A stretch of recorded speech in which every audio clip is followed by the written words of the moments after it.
ఒక్కరోజు అతను పొయ్యి వస్తే సినీ ప్రముఖులందరూ అతని ఇంటికి వెళ్ళి అతనికి మొత్తం ఏదో కాళ్ళు చేతులు యాక్సిడెంట్లో పోయినట్టు కన్నీళ్లు గారుస్తారు.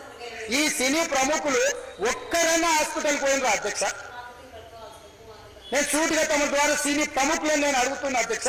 తల్లి చనిపోయి 9 సంవత్సరాల పిల్లగాడు బ్రెయిన్ డెడ్ అయ్యి ఆక్సిజన్ అందక 20 రోజుల నుంచి హాస్పిటల్లో కోమాలో ఉంటే ఈ సినీ ప్రముఖులు ఒక్క రోజు కోసం పోలీస్ స్టేషన్ పోయిన ఇంటికాడ క్యూ కట్టి ప్రభుత్వాన్ని తిడుతున్నారు, నన్ను తిడుతున్నారు, అతన్ని పరామర్శిస్తారు. ఏమైంది అధ్యక్ష? అతను కాలు పోయిందా, కన్ను పోయిందా, చేయి పోయిందా, ఏమైనా కిడ్నీలు దెబ్బతిన్నా, ఏమైంది?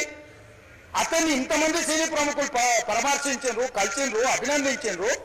కానీ ఆ పిల్లగాన్ని కనీసం అన్న పరామర్శించడానికి సినీ ప్రముఖులు ముందుకు రాలేదంటే సినిమా ఇండస్ట్రీలో ఉన్న ప్రముఖులు ఏం ఆలోచన చేస్తుండ్రో